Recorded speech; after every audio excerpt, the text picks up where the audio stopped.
Hey everyone, Mark Ferguson here with InvestFourMore. I'd like to thank you for checking out my rental property investing webinar. Get started here in just a few seconds.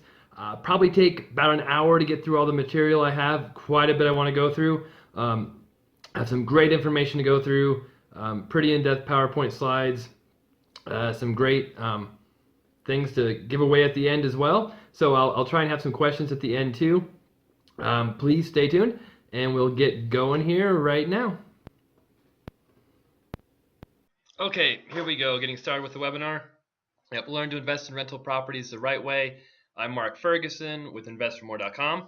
Most of you know that, but there might be a few out there who do not. All right, who is this webinar for?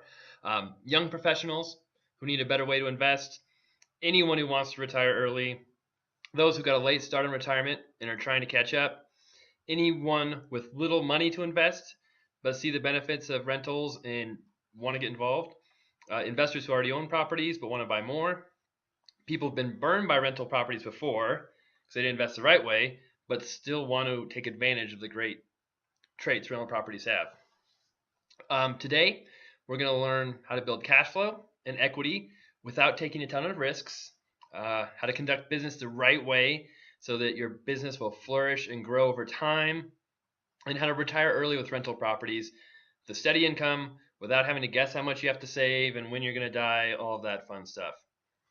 We'll also cover how to buy rental properties below market, which gives you instant equity, why it's not good to hope for future appreciation, how to leverage properties the right way with loans to increase your returns without taking a ton of risk, and how to improve your mindset to really give yourself the best shot to succeed. It's not all about the fundamentals of real estate. A lot of it has to do with your attitude and how you view yourself and your business. So if you stay with me for the next 45 minutes, it might take an hour. I'll help you learn to make more money, buy more rental properties, be less stressed about your money, and we'll do some cool stuff at the end of the webinar too, give you some cool offers. All right, does this sound like you? You know real estate is an awesome way to invest, but you pay too much attention to those who tell you you shouldn't invest in real estate, you'll lose everything.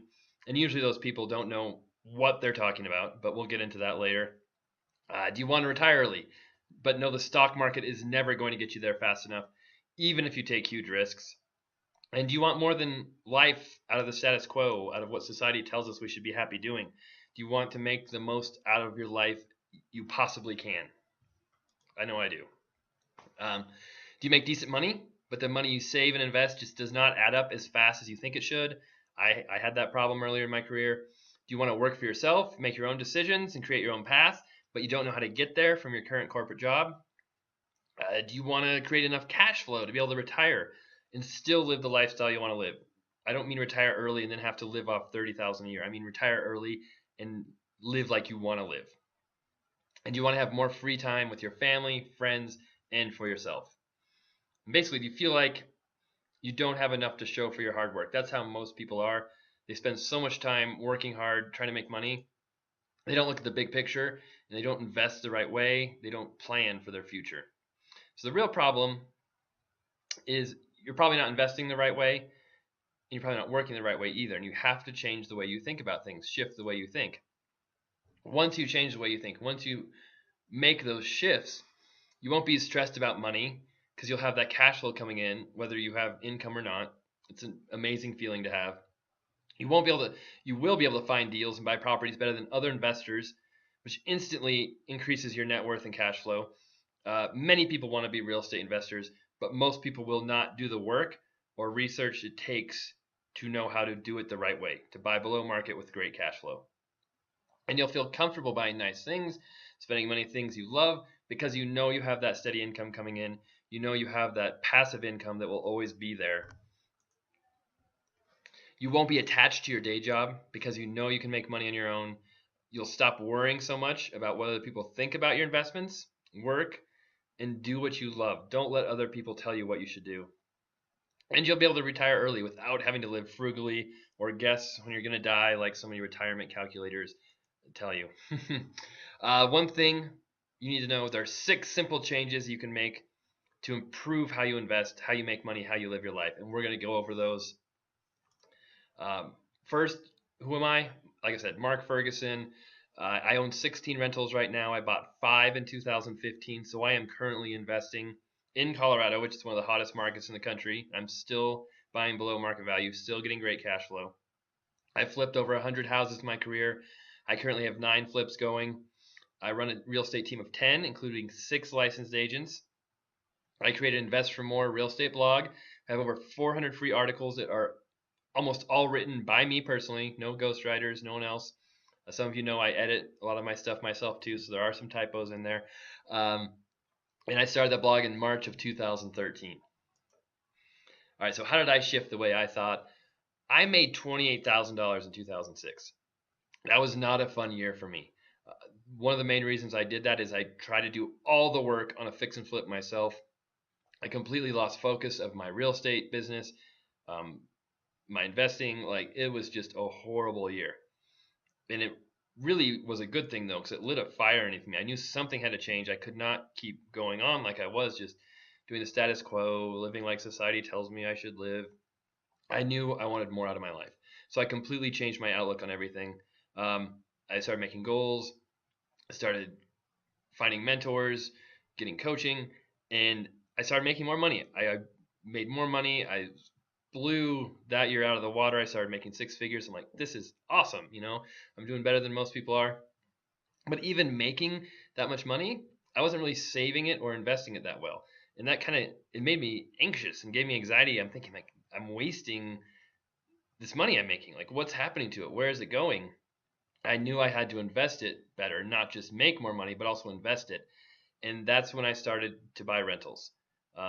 And once I started buying rentals, it just changed my life. I had something to show for my hard work, my money. All of a sudden, I had this investment that as soon as I invested the money into, it grew. I mean, it almost doubled with the buying below market value. Then it brought in cash flow every month as well too. So it was such an awesome investment.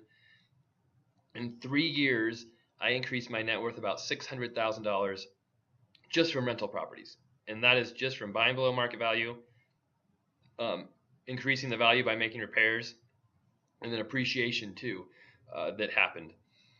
I also had $60,000 a year coming in from my rental properties after 3 years.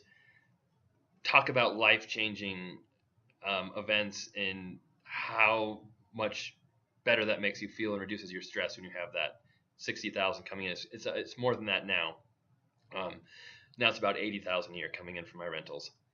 So I stopped stressing so much about my money because I knew it was coming in whether I worked or not. Now, I still have big goals. I'm still working. I still have a lot I want to accomplish in my life, but this sure makes it easier and gives you kind of a backdrop to do a lot of different things.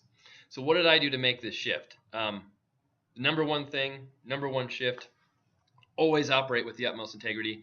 Um, I invest for the long term. I invested for many different deals, not just one house. When I'm a real estate agent, I'm not just looking for one commission. It's a cumulative effect. One deal is great, but it's not going to get you to financial freedom. And the more deals you do, the more your name's going to be out there. So the more houses I sell, the more other agents are going to know me. The more houses I buy as an investor, the more other investors will know me. The more other agents will know me too. Don't be a scumbag investor trying to rip people off or save a dime here and there by screwing somebody over. It will catch up to you. If you're going to be investing for the long run, doing many deals, people will notice if you aren't acting ethically, if you're trying to nickel and dime everybody. It will catch up to you. It will be harder to get deals, and it will hurt you in the long run. Trying to save a buck now will cost you so much more in the end if you're hurting other people by doing it. So it's not only about what you're doing, but so many people say, oh, well, someone taught me I could do this, so it's okay. It doesn't matter if somebody else teaches you something illegal. It's still legal. If you commit a crime and your defense is, well, this guy said it was okay, that's not going to fly. So make sure you know what others are teaching you is legitimate and legal. Don't just blindly go on faith by what others say. And I say this because in the real estate industry, there is so much teaching going on and so many gurus.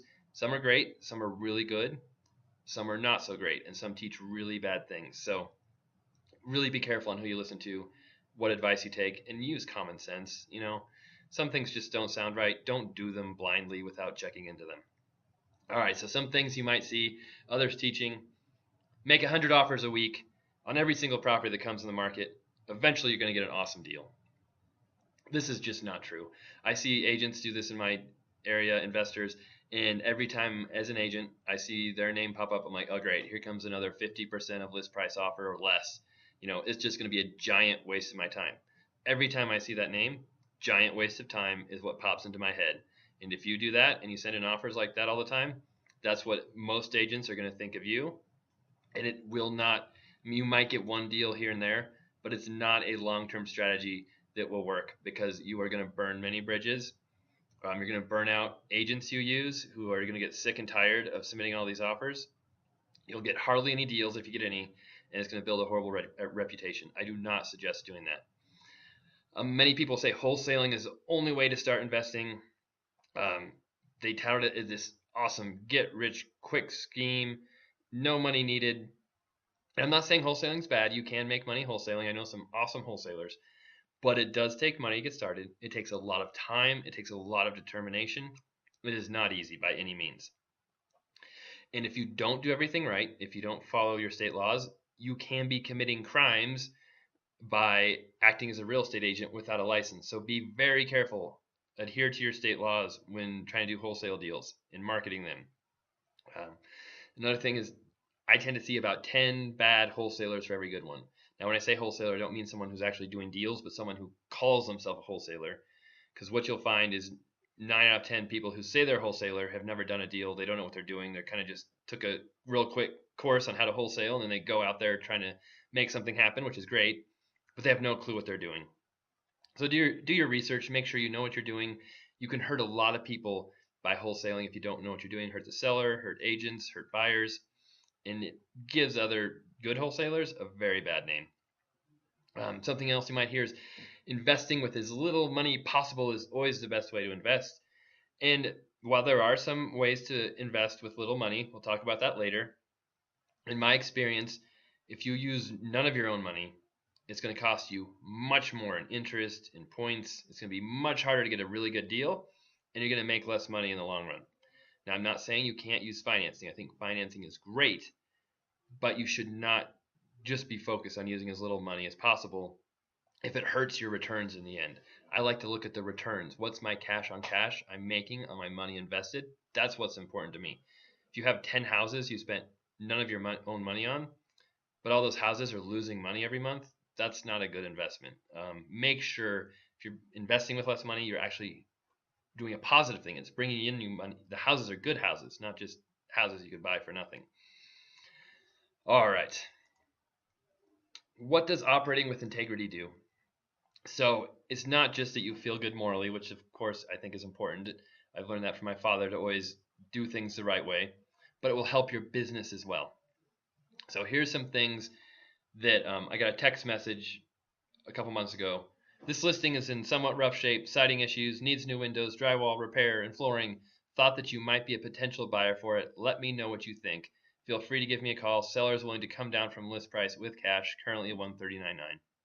I did not buy this house, but when you operate with integrity, when you do a lot of deals, this was from a real estate agent who sent me a text message saying, "Hey, I've got this great deal.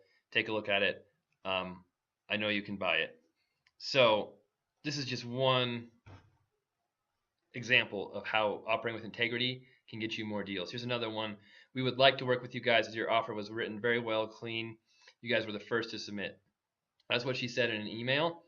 On the phone, this agent said they didn't like the other agent. They weren't kind. They weren't very nice. They didn't like how their offer was written, and they could tell they just didn't care. So always operate with kindness, respect.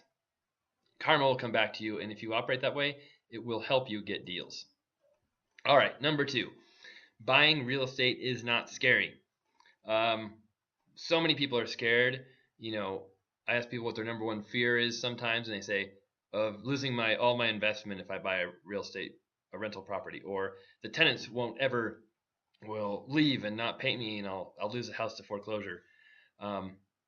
So many people are scared of losing their savings because they don't know about rental properties, about how to buy them the right way.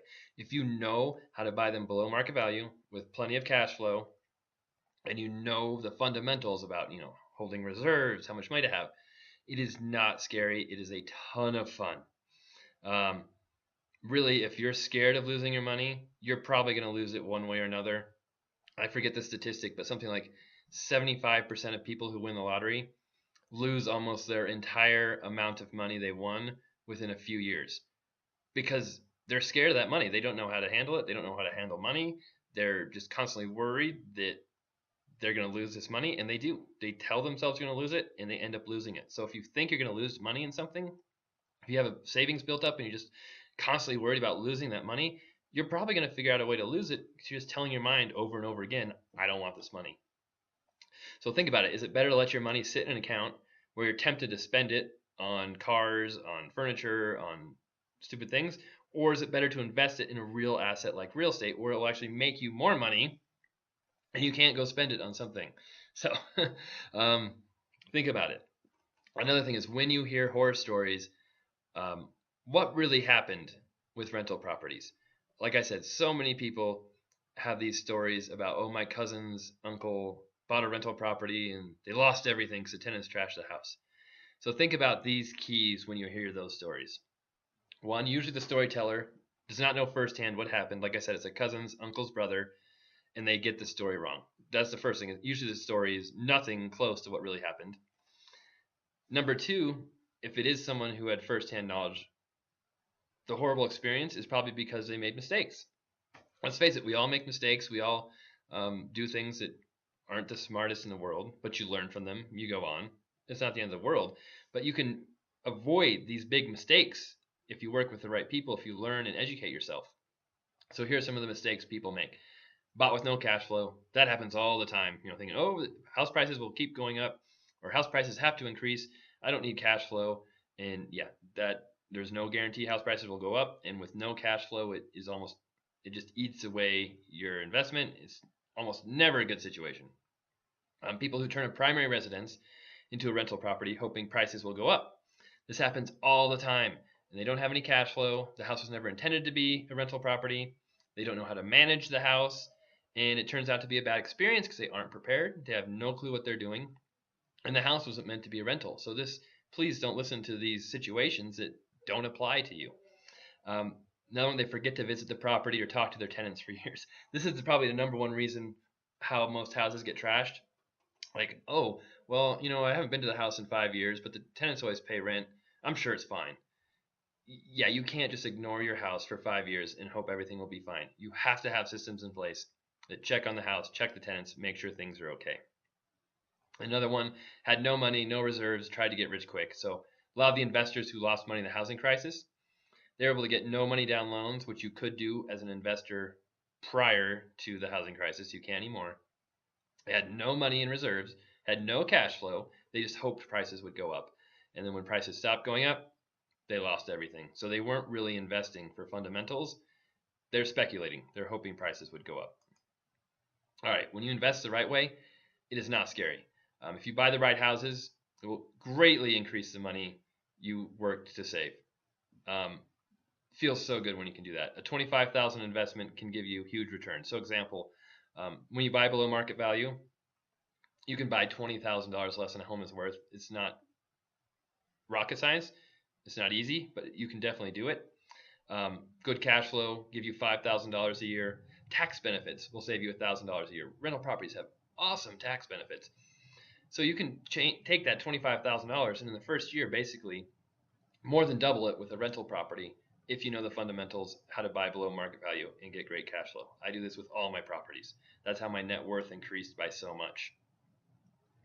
I did not even talk about the equity pay down. So when you get a loan, you're paying down, usually a couple $1,000s each year.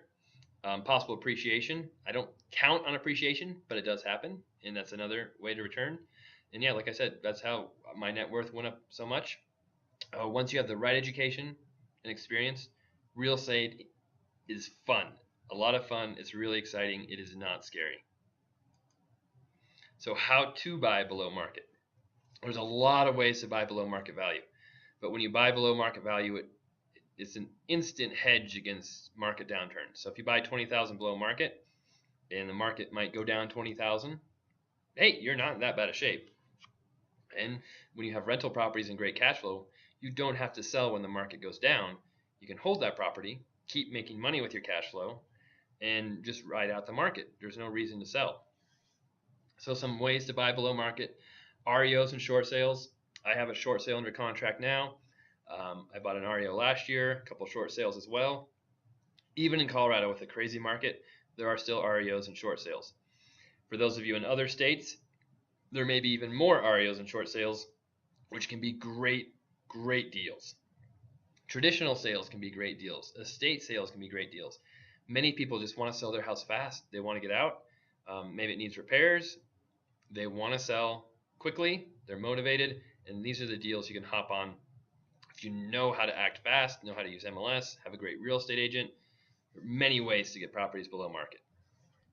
Auction sales are another way. Hubzu, homesearch.com, Hudson and Marshall, they all have great deals on their sites. Wholesalers can offer great deals. Wholesalers will buy and sell properties many times using direct marketing to investors. And those can be awesome deals if you can find wholesalers in your area. Direct marketing is basically sending letters to potential home sellers, bandit signs which say we buy houses, driving for dollars when you drive around looking for vacant homes, distressed properties.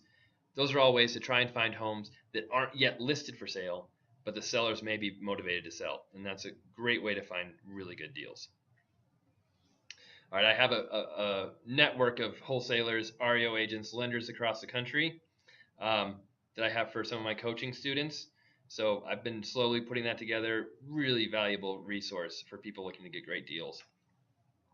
You can buy below market in any area. I hear so many people say, oh, my market, you can't get a good deal. You can't buy from MLS. It's too hot.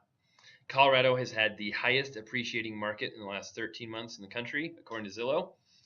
I have 9 flips and 5 rentals I bought in the last year, all of them from the MLS. Sorry, I should say I have 9 flips going right now, and I bought 5 rentals last year. So I've actually bought more houses than that in the last year, I believe.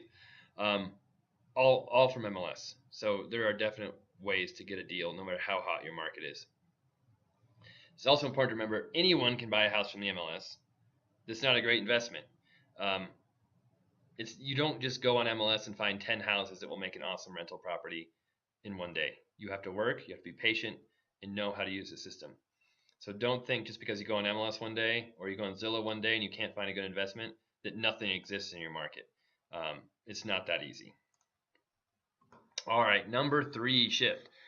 Debt, if used correctly, is awesome.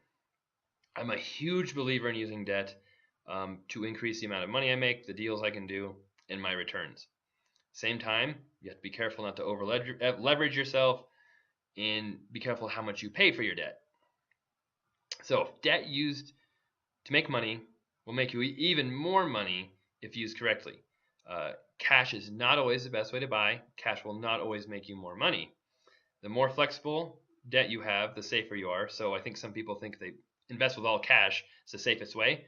But many times it's not, because that cash is not available if you need it for something else. But if you use debt and have cash available in your accounts, then you're actually safer than having all your cash tied up in properties. So many people get stuck buying with cash and they can't refinance, they can't get a line of credit, and they're just stuck. So cash is not always the best option. And there are many ways to finance properties. It's not as hard as you think. Many banks will tell you it's very hard, but it's easier than most banks make it out to be. First thing I want to say, good versus bad debt. You hear the Robert Kiyosaki, Dave Ramsey stuff, that you shouldn't have a debt on a depreciating asset like a car. You shouldn't have debt on, anything that is a depreciating asset. I do not believe that at all. What I care about is what my debt is being used for. So, for example, let's say you need a nice car for work, real estate agent. You're going to pay $30,000 for this car. You have the cash to buy it, but you could also get a loan. So, according to some people, you should never get a loan on that car. You should pay cash because it's a depreciating asset. But would you rather take that $30,000, buy a rental property that makes you 15% return, or would you rather get a loan or with a loan against the car for 3%, or would you rather pay cash for the car save that 3% interest you're paying with a loan and not buy a rental property. It's a no-brainer to me. Now you should not over leverage yourself. Got to be careful with that. But if you're in a position to pay cash versus getting a loan, I think getting a loan is almost always going to put you ahead of the game, especially when you're talking about 3%, really low interest rates that we've got right now. Now they might be climbing up here soon, but for right now they're still pretty low. Remember, some people say, well, you should max out how much you can qualify for your house, lock in a really low rate on your primary house. However, if you buy the most expensive house you can for your personal residence where you live, it's going to be very hard to buy rental properties because you have to qualify for a new loan for rental property and your personal house. You got to qualify for both. So if you buy the biggest, most awesome house you can to live in, it's going to make it very hard to buy rental properties. So please remember that you don't have to buy the most expensive house you can afford. Makes it really hard to save money when you do that. It's called house poor in our industry. When you spend all your money on your personal house, have nothing left over for investing or saving. So my whole point, though, it doesn't matter what your debt is against. It matters how you use your debt and what you use it for. All right, so why not buy with cash? I have many investors I work with, I talk to, say they bought with cash and they're stuck. They can't buy any more houses. That's because when you buy with cash, it's not always easy to refinance, especially if you're retired or have a high debt to income ratio. So people think, oh, I have a house that's paid off. It's going to be easy to refinance. Banks will see it's paid off. That's not how banks work. Most conventional banks, they look at your debt to income ratio, which is how much are your monthly payments, your monthly debt, versus how much are you making per month. They don't care about how much money you have saved. Now that comes into effect, but it's not. They don't care as much about how much you have saved or if you have a house paid off as what your debt to income ratio is. So if you have a bad debt to income ratio, you're retired and not making any money, they might not refinance a house even if it's completely paid off for anything. So many people get stuck in this situation. Lenders don't refinance for any amount. Now I can't help people find lenders who lend on common sense and not debt to income ratios. They're called portfolio lenders. But don't think just because you have a paid off house that it's going to be easy to refinance. All right, so the returns with cash. When you buy with cash, it actually decreases your returns on rentals. The cash flow is less on one property paid for with cash than 3 good rentals bought with leverage. Now, if you buy bad rentals that have no cash flow, this won't work. But we're talking about when you buy good rentals with great cash flow. So here's an example.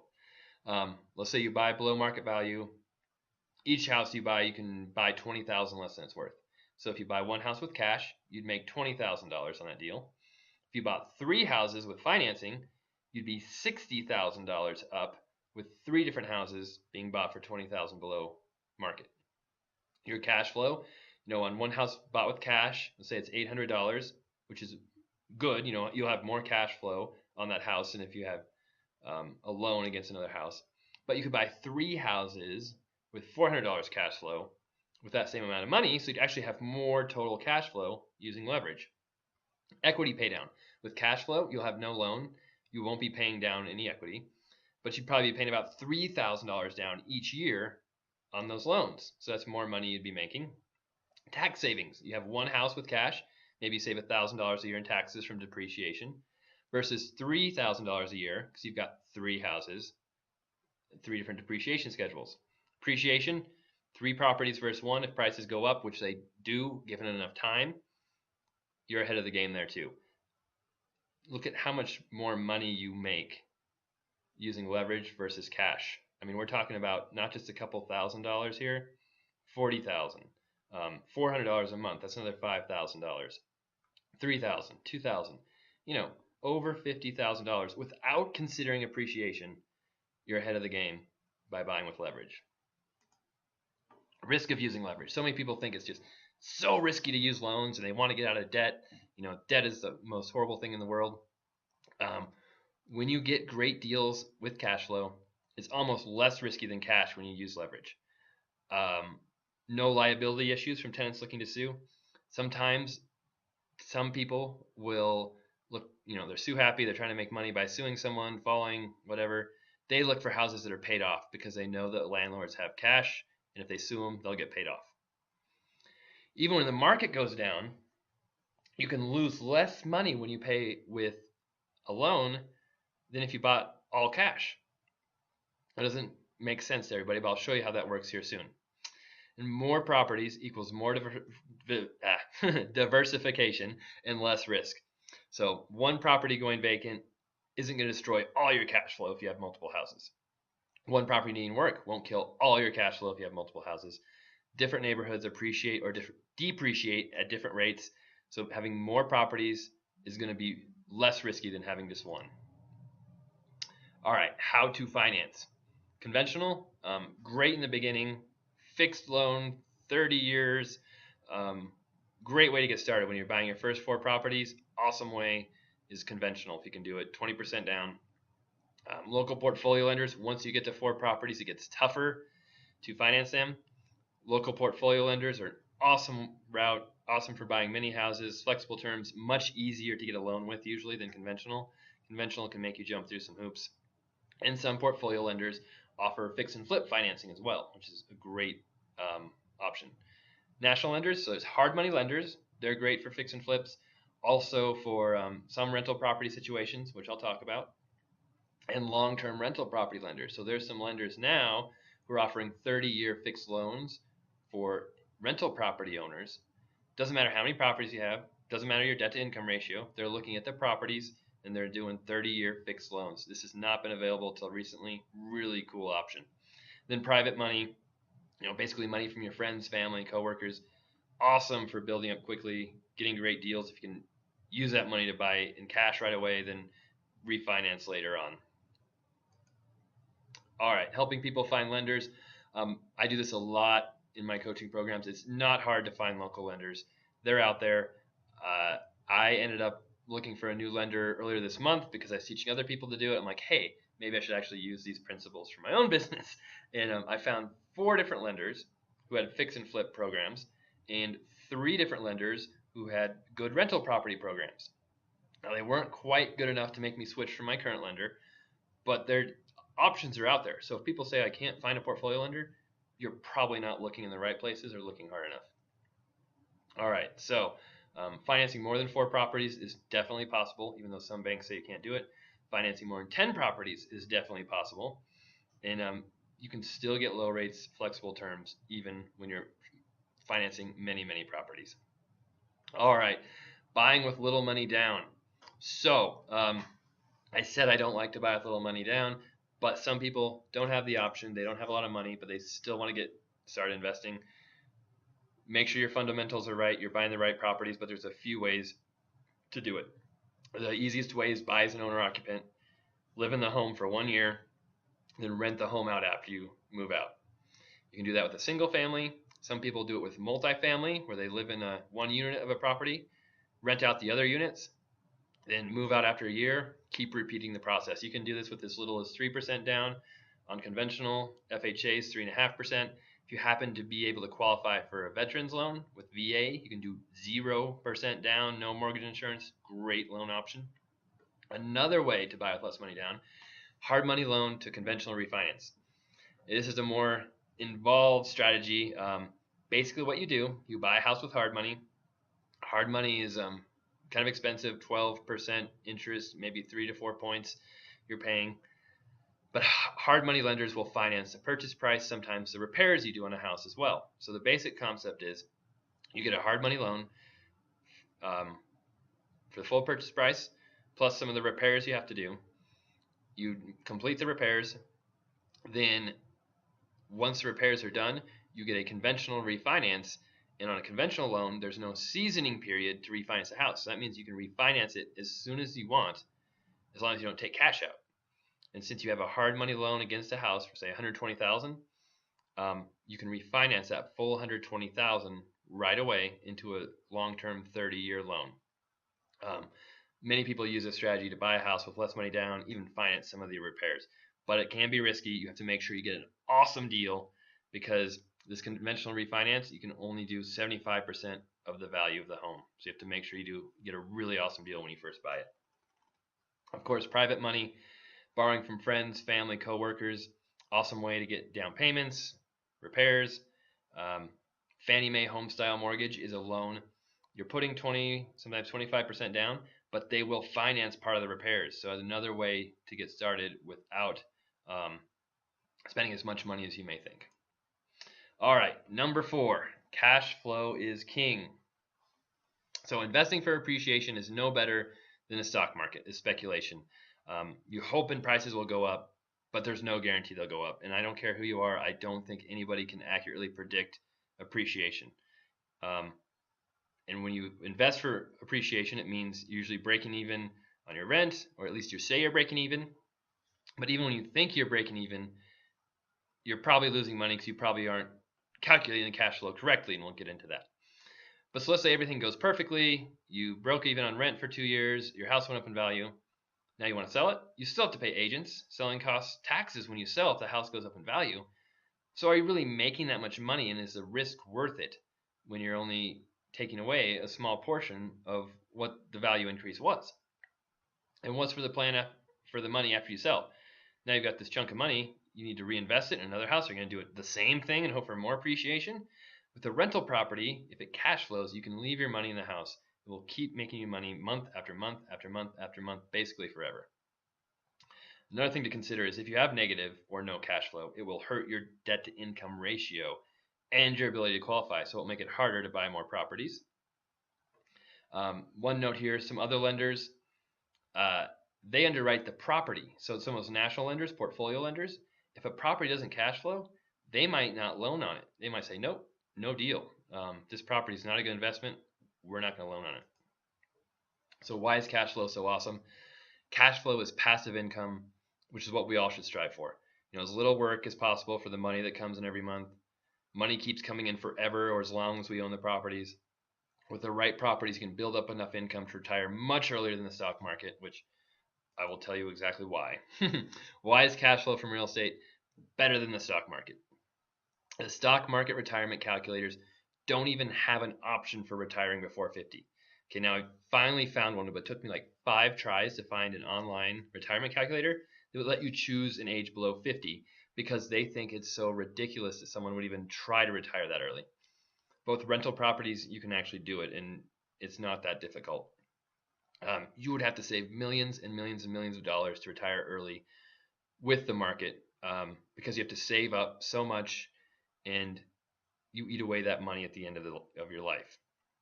The stock market calculators make you guess when you die. So what if you live too long? You run out of money. That's great. I'm rewarded for living long by running out of money in retirement.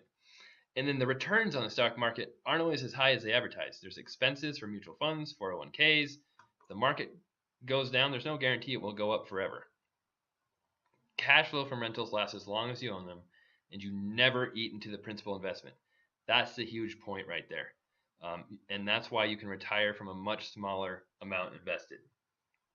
So my $6,000 a month came from less than $300,000 I invested. Now you don't have to invest that much money to get that much cash flow. In fact, I spent less than that because I refinanced a couple of properties, took some cash out. But for that $6,000 a month for the rest of my life using the stock market, I'd have to invest $2.5 million. So there's your difference. 2.5 million versus 300,000 with rentals. That's why rentals are such a better option than the stock market. So how do you figure cash flow? Most people underestimate cash flow. Many people think it's rent minus the principal, interest, taxes, insurance. That's my cash flow. But they forgot about the maintenance and the vacancies. You cannot forget about those.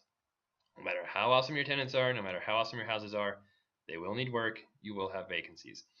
So on my maintenance, I figure 5 to 15% of the rents coming in will be spent on maintenance at some point in the life of the home.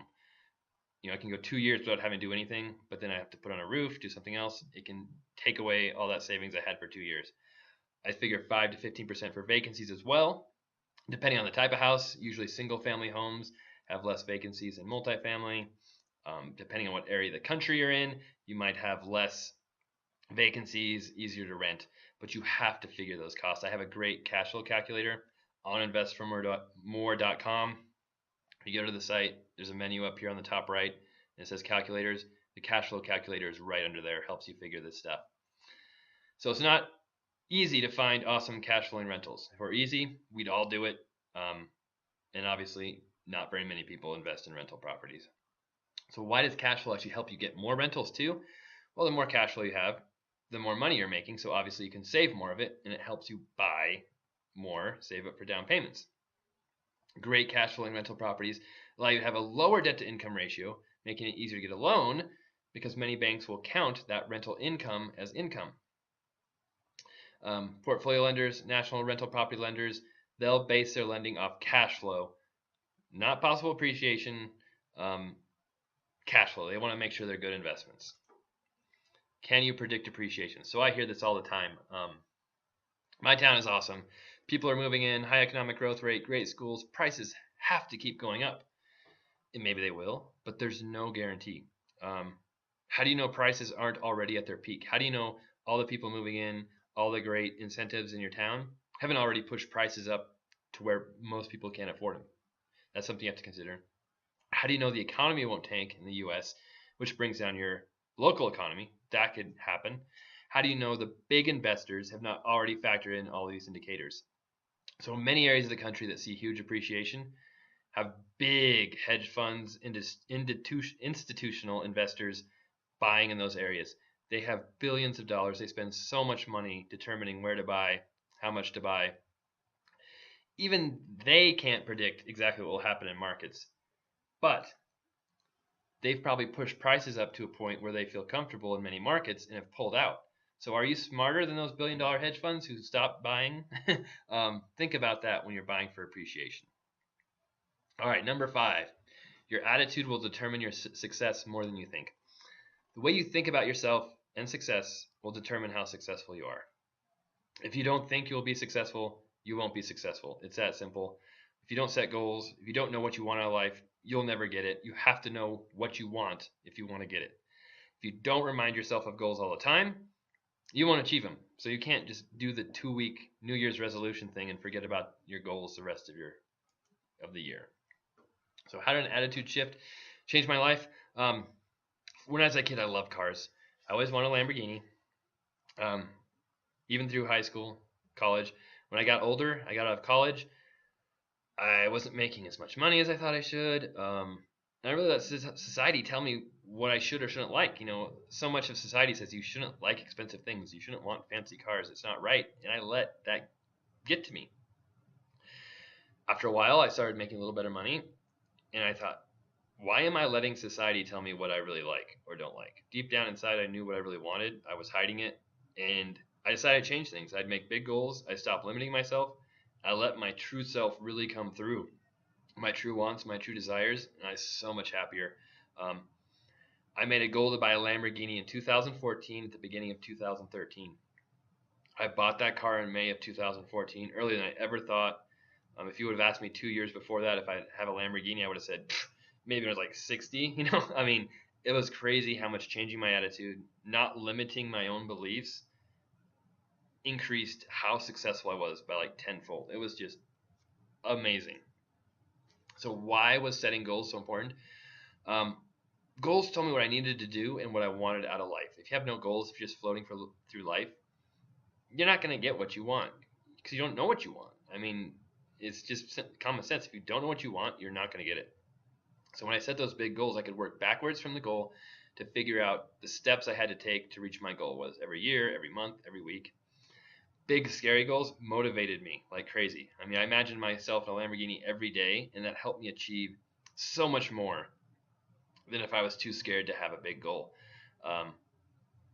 Like it really did motivate me like crazy. I could see it, I could visualize it, and it made me less worried about fear. I was more willing to take chances. It was just amazing, and it motivated me so much. Rental property goals, flipping goals, monetary goals are all awesome. They're all really good, but I think you need to have a goal you can visualize as well, something that makes you super excited. If it's a car, if it's a house, if it's a vacation, if it's just something that would feel awesome and amazing if you achieved it. It's hard to feel awesome and amazing saying, "Oh, I have $3,000 a month in cash flow." That's a really cool goal. It's a good goal, but it's not something you get super excited and hyped about all the time. Belief and self-worth. So if you don't think you can do something, you're not going to be able to do it. I mean, that's simple. Belief in yourself is so important. Um, if you think you are bad at something, you will be bad at it. If you think you're a bad baseball player, how are you ever going to be a good baseball player if you constantly think you're bad, tell yourself you're bad, tell yourself you can't hit? You're going to make all those premonitions come true. If you don't think you're worth anything, you won't be either. So if you don't think you're worth spending a little bit of money on to be happy, you're never going to make that money that you want to make to be happy.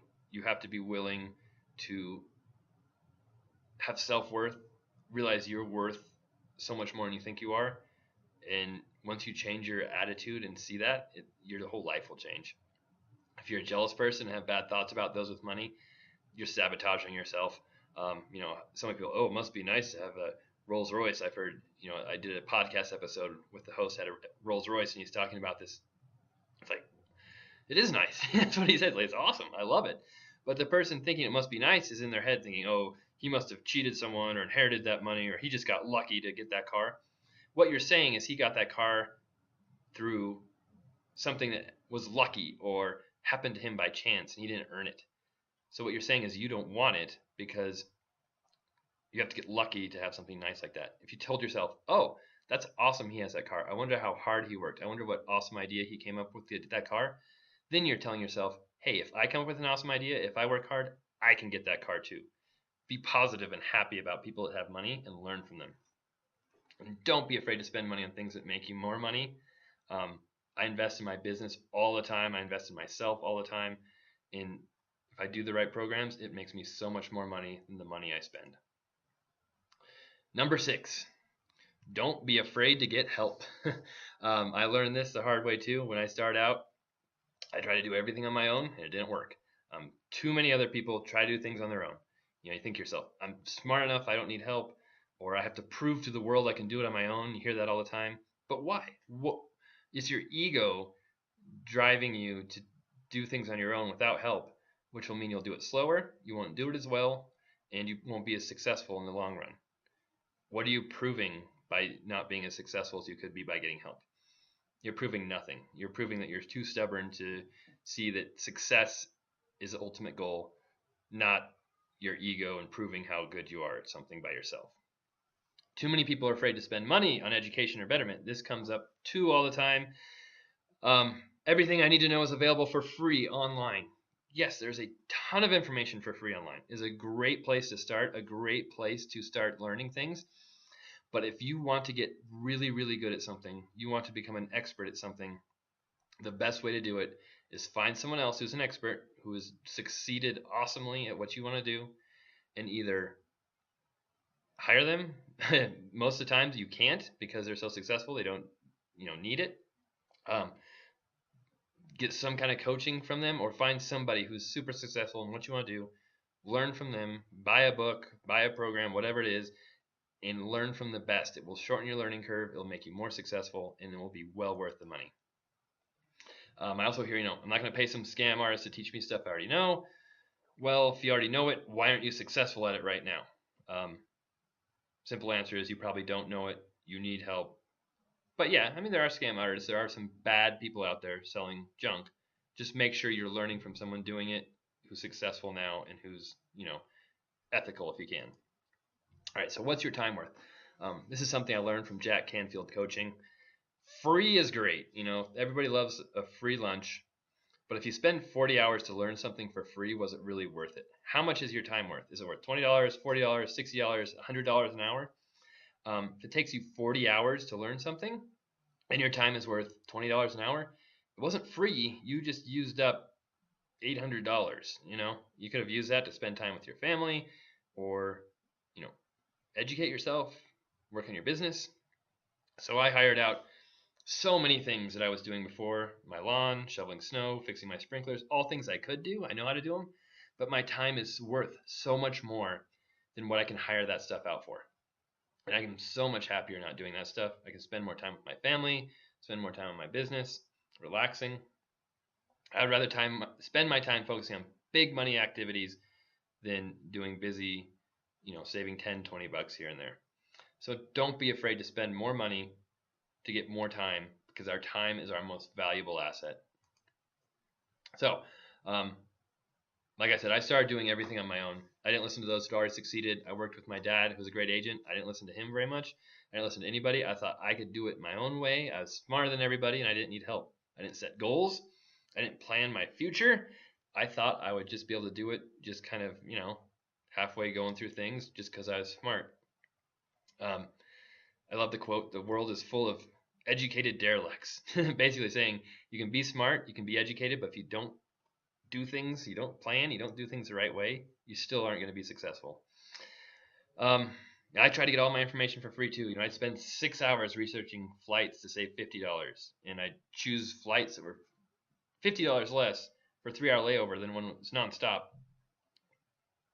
That would have saved me 4 hours of time, but instead I chose to save $50, just not understanding how valuable my time was. Now I always go nonstop if I can. I don't care how much it costs. It's not worth the 4 hours. How did I change? Um, I started listening to those that had succeeded before me. Um, really started seeking out mentors, doing research. I went to conferences. I bought courses. I followed advice. I spent $7,000 on Jack Canfield coaching. Some of the best money I ever spent in my life. I spent $5,000 on a mastermind group. That was some of the best money I've ever spent. I spent much more than that over my career, but those are some highlights. And when you spend that much money, you're committed. I mean, you spend $7,000 on something, you're not gonna, download it, read the first 3 pages, and then forget about it for the rest of your life, like so many people do with books or other programs. You're committed. You're gonna make sure that you get your money's worth. That's for sure. And I made so much money from those programs, so much more than they cost. I'm always looking for ways to improve my business. All right, finally, who do you listen to? So there's free information everywhere: forums, blogs, real estate meetings, friends, family, etc. But you have to figure out, when you're getting this free information, who you're listening to. I love the quote from somebody who I interviewed on my podcast, and said, the great thing about online forums is there's 100 different people to give you advice. And the bad thing about online forums is there's 100 different people to give you advice. And it's true. You will get completely different viewpoints and different advice on the same question from so many different people. And it's like, how do you know who's right? How do you know who's serious? How do you know who's actually done what you want to do? People love to give advice, but they don't always love to do what they're telling people to do. So you got to be careful who you listen to. How do you know the advice you're getting is good? When you don't know the people you're listening to, when you don't know if they succeeded at what you want to succeed in, you can't always listen to everything they say and take everything they say for what it's worth. I spend so much time correcting bad advice I see in forums. I get sucked into it. That's why I don't go to forums very often. All right. Take advice from those who have succeeded or have recently succeeded doing what you want to do. That's the best thing you can do. And when you pay for your advice, there's a mutual obligation from both parties to help you succeed. It's another reason why sometimes paying for courses, books, whatever it is a good thing and will help you succeed faster. All right, the recap of the big changes, shifts: always operate with integrity. Buying real estate is not scary. Cash flow is king. Debt is awesome. Your attitude will determine your success more than you think. And don't be afraid to get help. These shifts can help improve anything you do, not just invest in real estate. Please try and implement them into your life. And what we learned today: why rentals with cash flow and equity are not risky investments, even when you use financing, which can greatly increase your returns. How to do business in a way that will make people want to work with you and send deals your way. Very important. Why rental properties can help you retire early, even if you've not saved anything yet or got off to a late start. I showed you the difference in how much you have to save and invest versus the stock market. It's crazy how much better rental properties can be.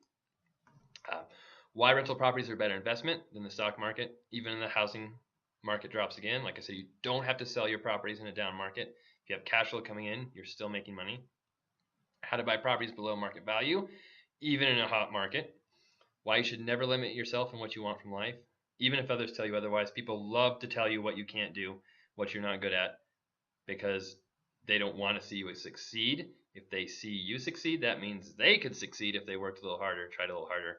Most people don't want to do that. They want to stay in their comfort zone. So don't let other people bring you down. Finally, why you should invest in yourself, your business. The more you invest in yourself and your business, the more successful you'll be. So that leaves you with some choices. Are you going to use what you learned today? Or are you going to forget it? keep doing things the same way. Most people get super excited, super hyped after hearing this stuff, and then they forget about it and don't change anything. So what are you going to do? Most wannabe real estate investors never buy a property. They have great intentions. They get off to a good start, but they never follow through. They never buy it because they get off track. Most people in life never start doing things for themselves. They work for someone else. They live for someone else. They don't have plans. They don't have goals. They help other people get what they want in life, but they don't do it for themselves. So how can I help? I've set up some time next week to talk to you about applying these shifts, talk about your current plan, how to make things happen faster and bigger, talk about challenges you're having and how to overcome them. This call is completely free, no charge. It's for people who operate with integrity and are not trying to figure out the next get-rich-quick scheme. I do not work with people who I can tell are not honest, are just looking for the quickest way to make a buck. I do turn down people from my coaching programs who I don't think are a good fit. So just keep that in mind. People who are serious about changing their lives and changing the way they do things. This is not a fly in the pants, see in the pants, 5-minute type of thing. This is a commitment. This is serious. This is life changing. This is like really intense, high level coaching here. And then people who are willing to invest themselves in their business. If you think everything should be free and you shouldn't have to spend money on anything, this is not a good program for you. Many people will not be a good fit. So why am I doing this? On the call, I'm going to talk to you about exactly how to make changes in your life and apply what I've taught here. If I feel you're a good fit to work with me, I'll invite you to become a client in my coaching program. I say new, is been going for a couple months here. It's been awesome. I mean, really good stuff. We've got some awesome people in the group. This will take hard work and dedication. It's not easy, like I said. You will be held accountable. You will be forced to make big changes and make them quickly. You will have to get out of your comfort zone. So here's the link to set up a call with me. Like I said, space is very limited. If you know me, I've got my flipping business, I've got my rental properties, I've got my real estate team, and I have the blog too, which takes up, honestly, more time than anything else I do.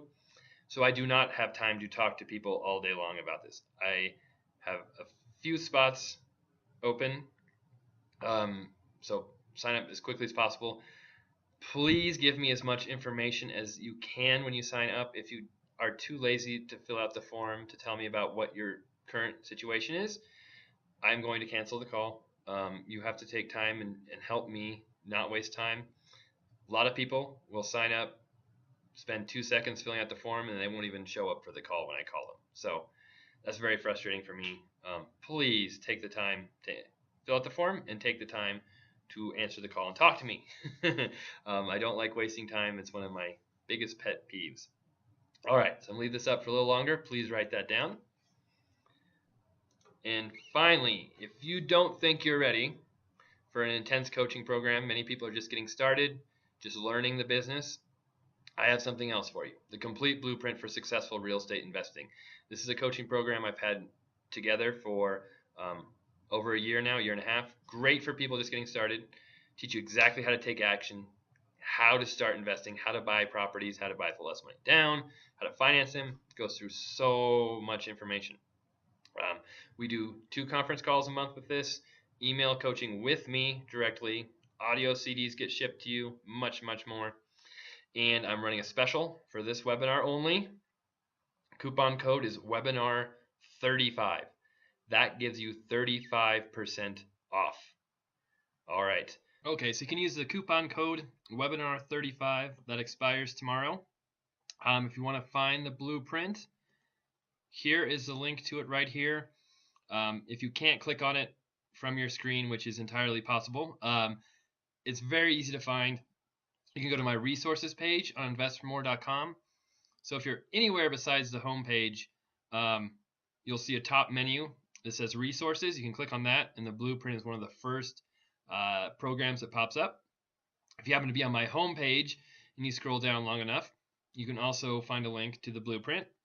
Or you can go to my shop, which is InvestFourMore.com/shop/, and the blueprint is there as well. So it's very easy to find. My resources page has a ton of great information on my blog for coaching products I offer, as well as numbers on all my rental properties that are listed there. Some of my top articles I have. A lot of great resources on that page. All right. So that is all I have for this webinar. I hope you enjoyed it. And if you have any questions, please email me, mark@investformore.com. Again, it's Mark, M-A-R-K, at invest4, that's the number 4 spelled out, so F-O-U-R, then more, M-O-R-E.com. That goes straight to me. I answer all those emails. If you have questions about the blueprint, about some of my other coaching programs, please let me know. I'm happy to help as much as I can, and I love talking to people. So thank you for being on the webinar. Hope you enjoyed it, and we'll talk soon.